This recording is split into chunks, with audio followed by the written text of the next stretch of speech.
Hi friends, எல்லாருக்கும் வணக்கம். நான் இன்றைக்கி ரொம்பவே சிம்பிளான அண்ட் உடம்புக்கு ரொம்பவே ஆரோக்கியமான ஒரு பிரண்டை ஊறுகாய் செய்முறை பற்றி தான் இந்த வீடியோவில் சொல்ல போகிறேன்.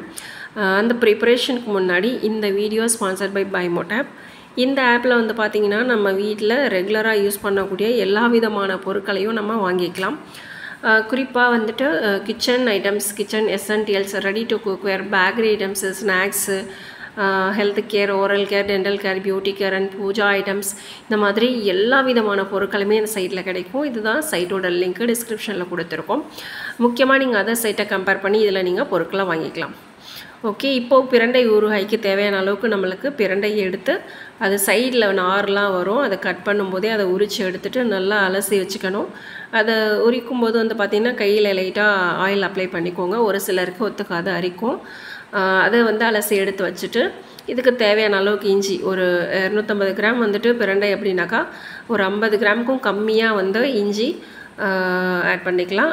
மிளகாய் வந்து பார்த்திங்கன்னா நம்ம தேவையான அளவுக்கு காரத்துக்கு தகுந்த மாதிரி ஃபஸ்ட்லேயே வந்து இஞ்சியை நல்லா டீப் ஃப்ரை பண்ணிவிட்டு அதுக்கப்புறமா மிளகாயும் ஆட் பண்ணிவிட்டு நம்ம வந்து இதை வதக்கி தனியாக எடுத்து வச்சுக்கலாம். நான் வந்து பிரண்டை ஊறுகாய் அண்ட் புதினா கொத்தமல்லி ஊறுகாய்க்காக செய்கிறதுனால நிறைய இஞ்சி மிளகாய் ஆட் பண்ணியிருக்கேன். ஸோ ரெண்டுக்கும் தனித்தனியாக வந்து வதக்க தேவையில்லை, அதனால ஒன்றா வதக்கிட்டுருக்கேன். இது வதங்கினதும் இதை தனியாக எடுத்து ஆற வச்சிடலாம். இப்போ அதே எண்ணெயில் வந்து பார்த்திங்கனாக்கா நம்ம அலசி சுத்தம் பண்ணி வச்சுருக்க பிரண்டையும் போட்டு அதையும் நல்லா வந்து கலர் சேஞ்ச் ஆகிற வரைக்கும் வதக்கி எடுத்துக்கலாம். நல்லா வதக்கி எடுத்த பிறகு புளி வந்து இது கூட சேர்த்து ஃப்ரை பண்ணலாம். ஆனால் வந்து நம்ம புளியை நல்லா ஊற வச்சு கரைச்சும் ஆட் பண்ணிக்கலாம், கரைச்சி வடிகட்டி ஆட் பண்ணிக்கலாம். சில புளியிலலாம் வந்து பார்த்திங்கன்னா கடையில் வாங்குகிற புளியில் வந்து அழுக்கு, மண் அந்த மாதிரிலாம் நிறைய இருக்கும். ஸோ அதுக்காக வந்து நான் ஊற வச்சு கரைச்சி ஆட் பண்ணிக்கிறேன். இப்போ வந்துட்டு வதக்கி ஆற வச்சது எல்லாத்தையுமே பிரண்டை, இஞ்சி, மிளகாய், உப்பு எல்லாத்தையுமே சேர்த்து நல்லா நைஸாக அரைச்சிட்டு அது கூடயும் புளி கரைசலையும் ஆட் பண்ணிவிட்டு அதை தனியாக வச்சுட்டு அதுக்கப்புறமா அடுப்பில் வந்து ஒரு கடாய் வச்சு எண்ணெய் ஊற்றி கடுகு, உளுத்தம்பருப்பு, கருவேப்பிலை தாளிச்சிக்கலாம்.